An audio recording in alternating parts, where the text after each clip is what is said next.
Welcome to Power Up Talk Show, a talk show where we bring together community leaders, inspirational people that are making an impact in our community. Hello, I am Sandy Spady, your host, and let's begin this journey. Before I introduce my amazing guests, we always like to start off with Deion Bass with Songbird's Cocktail. Ooh. Deion, tell us what's brewing over there. Well, ladies, with the autumnal season upon us and the holidays coming up, I like to generally start thinking and really being inspired by that. So today we have a peppermint mocha coffee. Now, these are non-alcoholic, of course, but I did want to kind of plug a few things that you can do to enhance your coffee experience. So I have what's our grind espresso shots. Now, this is an Arabica coffee liqueur, and it is absolutely delicious. And I mean, you can find this in pretty much any store or wine, beer, and spirits, any place like that. And the other is our Godiva white chocolate. Now, the reason I don't go with the dark chocolate is coffee is generally already a little bit on the bitter end. And so you want to add something that'll soften the blow instead of making it, a little more on the bitter side. So I like to add things that are approachable. And these are ways you can spice up your coffee. Thank you, Deion. You're welcome. Now, Deion, you can hire him for any of your corporate meetings, parties, galas, fundraisers. He is amazing to work with. Alrighty, cheers to my guest. Thank you. I'm gonna try it. Yummy. That's delightful. I am so excited to introduce, and I'm very humbled at my next guest. I have just watched on her journey, and I'm just honestly just honored to have you be my guest. It's Sasha Berscheid, also known as Sasha B. Yeah. Lately, if you have seen her, she is out there. She's been on the Kelly Clarkson Show, KETV, and this week, Omaha Magazine. Now, Sasha, I know the purpose behind all the involvement with getting your nonprofit out there is because she is the founder of Project Intentional. It's a nonprofit, and you are truly a community empowering women. Tell us about Project Intentional. Absolutely. So Project Intentional is my passion. It started in 2019 when my husband walked into the nursery. At that time, I had one baby in this arm. I had Kyan, she was 18 months old. And I even remember the poses. Literally, this is where Kyan was, and this is where Draco was. Draco was 3 months old. I was hormonal. I was postpartum. I had no idea that I was going through postpartum. I just thought that, I'm exhausted. I haven't slept. I'm breastfeeding. I am just a mess. I have a mom. I have a nanny. I work full-time for LinkedIn. My sisters are alive. I have outstanding friends and an incredible support system. And when he walked in the nursery and asked me what I wanted for Christmas, I was beside myself. I completely got humble and vulnerable, and I sighed and I sunk back into my chair, literally like this. And I remember thinking to myself, how do single moms do this? How do single moms with children of special needs do this? So something that I didn't mention was that Kyan would later get diagnosed with level 3 autism, which is the most severe autism. So not only am I struggling as a new mom, because I don't know what I'm doing, I'm struggling as a new mom with 2 babies and a child with special needs. And in that moment, I realized I don't have a single need. I don't have a single want. I don't have a list. I have all these people I can lean on. I have incredible benefits through my workforce. How fortunate am I? How fortunate am I? And it humbled me and it blew me away, and I decided that I wanted to adopt a single mom. But I had no idea what that was gonna look like. I went onto social media, I went onto Facebook. It was a group that no longer exists, and I just said, hey, I would love to adopt one of you out there that is in need. I got over 80 responses, 80 to 100 responses. And Sandy, these responses were socks, underwear, hygiene products. Like, I want to adopt someone. I want to give you Barbies and Legos, and I want to give you like whatever cool toy is out there right now. But that's not what they were asking for. They were asking for bare necessities, things that you and I take for granted. And then from that post, I leveraged the group itself. I leveraged my network on social media. We did get 80 of those 100 women adopted, which was beautiful, right? But then in January, when things were just a little done and rested, I thought to myself, well, like, what next? Yeah. Who's going to help these 80 women? Like, what do they have? Like, what about next year? Or what about, you know? And so that's when I sat down with my sister, who is a mega genius, and I said, what can I do? Like, I'm in existential crisis mode. I cannot believe that these women in Omaha, right? Like, we don't think of Omaha like that. We think of just, at least I don't. Yeah. And she said, well, if you are willing to put your boots on the ground, I am willing to do all the legal stuff for you. So February 4th of 2020, before the pandemic, we became an official 501c3 nonprofit, Project Intentional Inc. And our mission is to intentionally restore dignity in women and families, one project at a time. I love that whole concept. And I love that you have an older sister. Yeah. We all have that older sister, right? That says, okay, you're going to do something, I'll help you, but be serious. My sister would have done the same thing. Now, how do you come about? What was your next, right? Your next thing. You're like, you get something right with a passion, and you can't help it because you're like, you want to do more because you get that fire. What was your next? COVID. Okay, we all, can we forget COVID? No, we can't. COVID was my next. Yes. COVID was my next. Yes. So, you know, the first year, my goal was, okay, let's adopt moms. Like, let's adopt single moms. COVID completely, like, February is when we became a 501c3. COVID happened in March.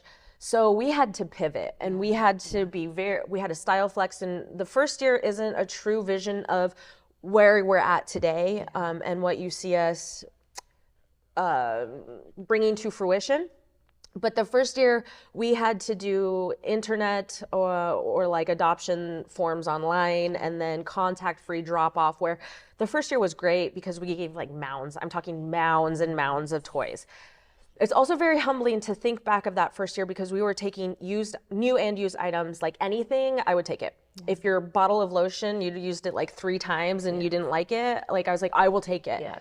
So that's super humbling to look back and see, like, we were giving out used toys for Christmas. We were giving out used products for these mamas. But ever since then, fast forward to where we are now, the first year we did 38 contact-free adoptions. The second year we did bring our vision to life, which I'll speak on it here shortly. Yeah. But we adopted 485 moms. Then after that was 612. Okay, like, what's happening? I don't know. Yeah. I can't say that I'm doing any of this. Like, this is just, we're vessels, and we're change agents for Omaha. And this year we will be adopting 1,500 caregivers. Now, we say caregivers because since year one, where we're only focusing on single moms, what we realized is that a lot of women were like, well, I'm not a single mom because technically I'm still married, I'm on my own, you know what I mean? Like, I'm not fully divorced, so I don't qualify. So then the second year we said, if you're a mama in need. I love that. Okay, so we said mamas in need. And then from there, what we got was we got a grandpa that came in. And we got an uncle. And we got older sisters. And we got, you know, different people who were stepping up in these children's lives as their caregivers. So now this year, what we say is we're adopting 1,500 caregivers. Primary demographic is still those single moms. But if you need help, we will help you. If you want me to go into the whole event, I sure can. I would love to know the details about the event. I know it's December, and I love the name. I just want you to share with the audience. It's so long. It's the audience, the name. And I love that the grandpa, how many grandparents end up having to take care of their grandchildren? I just got the chills. Yes, it happens. And I love that you saw that vision and you made it happen for anyone in need. Yeah, I don't want to cry.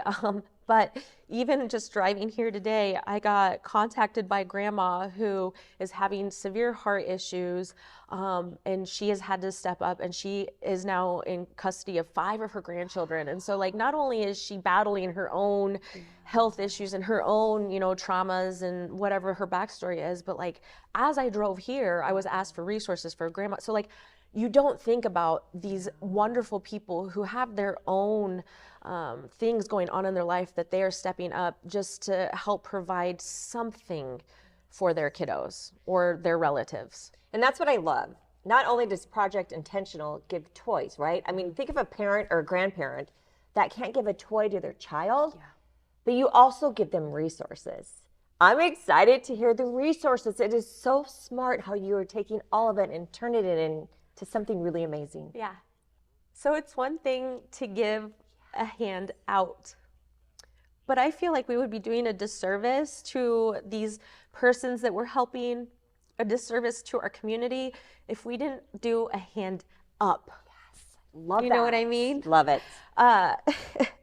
So the way it works is it's called the Winter Wonderland Emporium Holiday Store. It's a big name for a big event. You come in and you check in. Once you check in, you will receive a bingo card. The bingo card has 6 spots on it. What we ask is that you go around to the over 90 different companies, nonprofits, professional and personal resources that we have at our event. You visit 6 of them and you can go shopping for free, no questions asked. We don't ask for proof of, you know, like a birth certificate. We don't ask for any of that. The only thing that we do require is that your name matches the ticket. And if you need childcare, bring your kiddo. We will help you. So you can check in your kiddos at the childcare. We provide gluten-free, nut-free, dairy-free food for them to consume. Last year, we had a little guy who consumed 13 mandarin oranges. He had a huge belly, and he was just so full of, like, He was happy. He was so happy. He was so happy. Inside the child care room, they do 2 different activities. One activity will go home as a present to their caregiver with their little handprints. The other one is they're making a gift for an elder center, so we're passing that on so they can get a handmade gift. Yep, so after you check in your kiddos, you go up to the concourse on Baxter Arena, where we will have over 90 different, I'm talking LinkedIn coaches. We have on the spot job interviews. A great example of how impactful and powerful this event is. Last year, one of the companies hosted 48 job interviews. Out of those 48 women, 8 of them got a job. Out of those 8 women, 7 of them still have a job at that place this year. Out of those 7 women, 2 of them became certified nursing assistants, CNAs, just because they attended this event. I love it because it's a ripple effect, right? It's such a every day. I always say, be a part of a change, right? Because the ripple effect will happen. Look at all the people you've touched, and it's a ripple effect. Amen. Now I know from doing events that it's a huge thing. It never goes off. Like, you get done and you do your next, and then you get planning. And the way you're going, you're going to be at the CHI Center. All right, let's just throw that out there. We're throwing it out there. It's happening. Into existence. We're thinking it. It's happening. She's powering it up, everyone. Yes, She's I powering love it. up. I love it. Because what I know about volunteers, because I have been a volunteer, and I love how much you get back more, right? You think you're getting something, you get something back at volunteers. Exactly.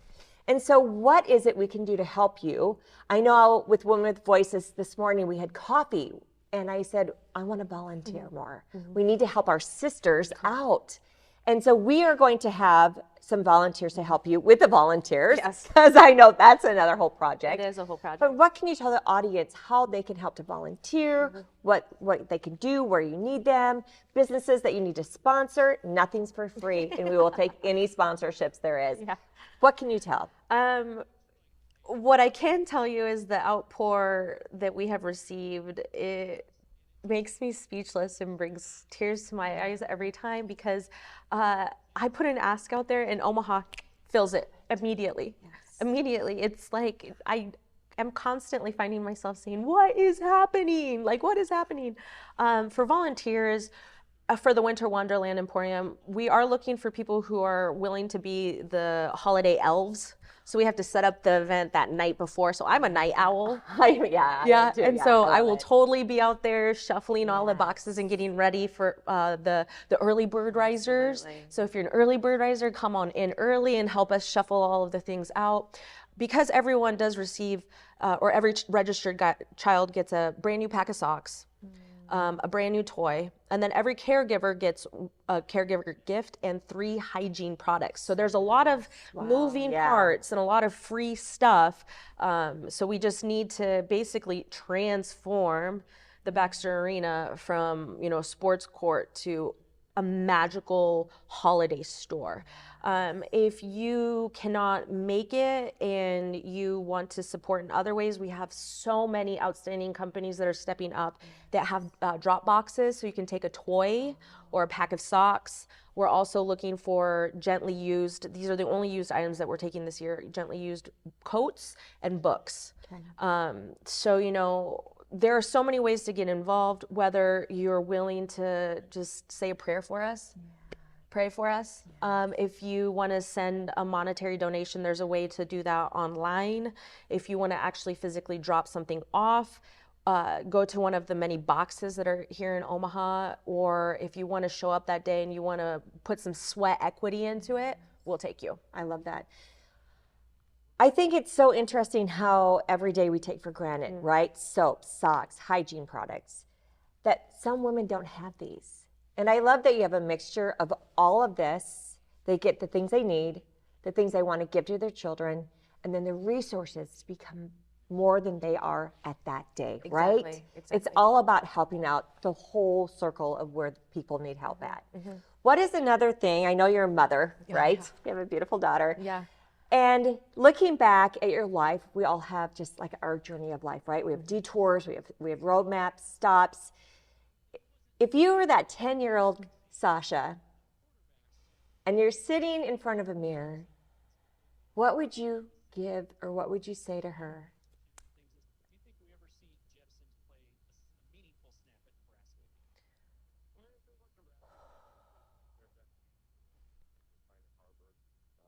I love you. Stay humble.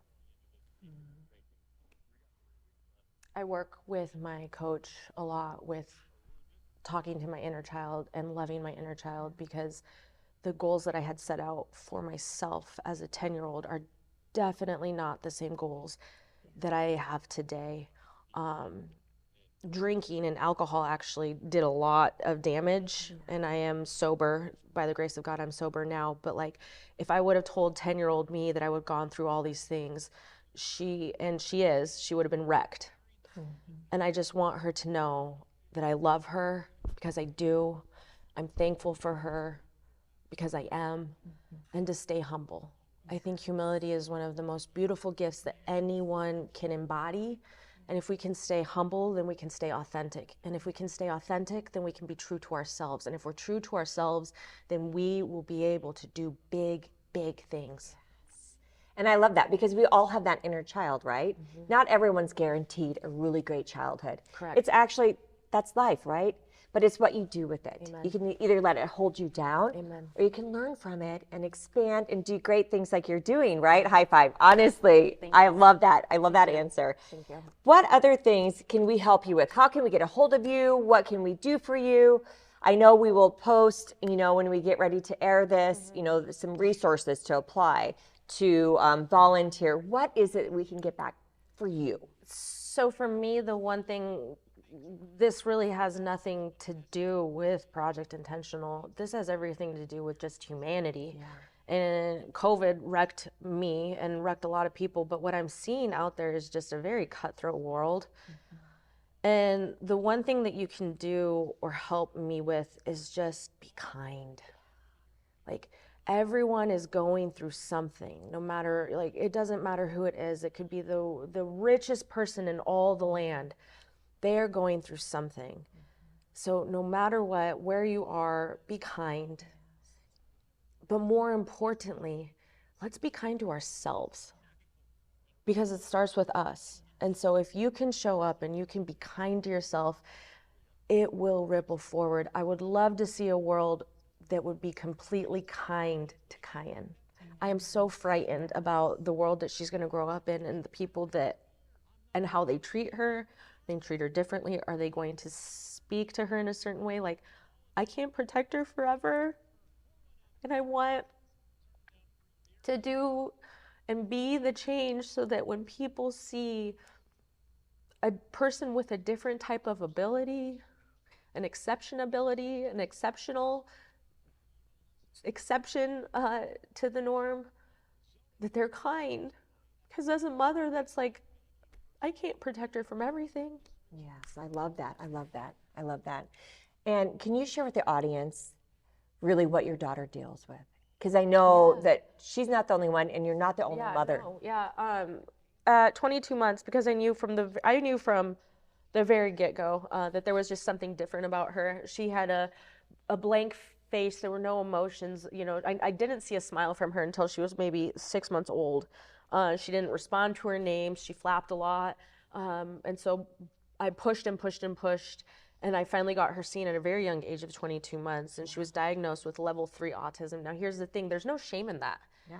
There's no shame in it. But what I want to suggest to parents who are like, she doesn't have autism, or he doesn't have autism, or, you know, they'll snap out of it. How about instead of shaming or pretending that something isn't there, why don't we go and use the resources? Go get that diagnosis and get them invested into different therapies, speech therapy, occupational therapy, because that's going to better their life, and bettering their life will better your life. Not to be like selfish, but, you know, as a parent, you want your child to become the best version of themselves.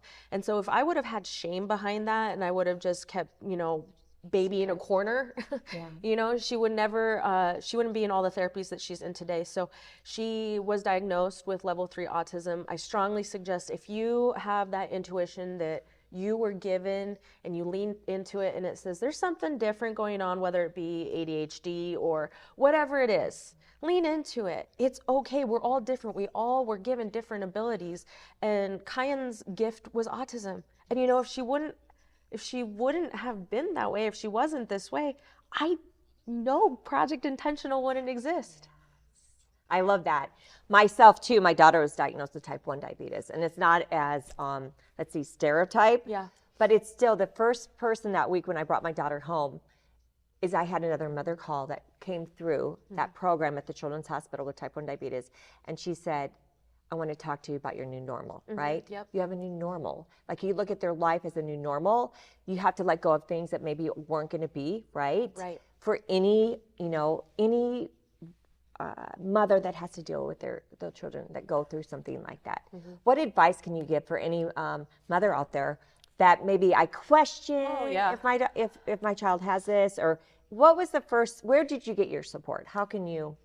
So with autism specifically, I did like online, I went to Dr. Google, and I started doing all the Dr. Google forums. And I do want to encourage all the moms, if you are leaning into it and you have like grief, or you're sad, or you're mad, or it's okay to have those feelings. I was very, I believe that it was just protecting, and I always say for the years 1 through 3, I was just in survival mode.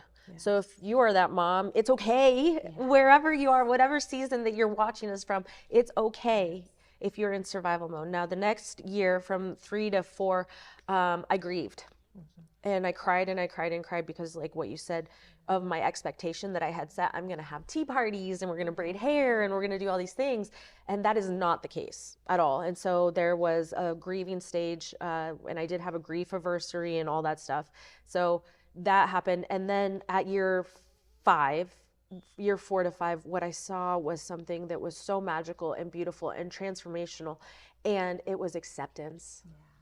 Acceptance of my daughter. Oh, I longed for that. I longed for that for 4 years.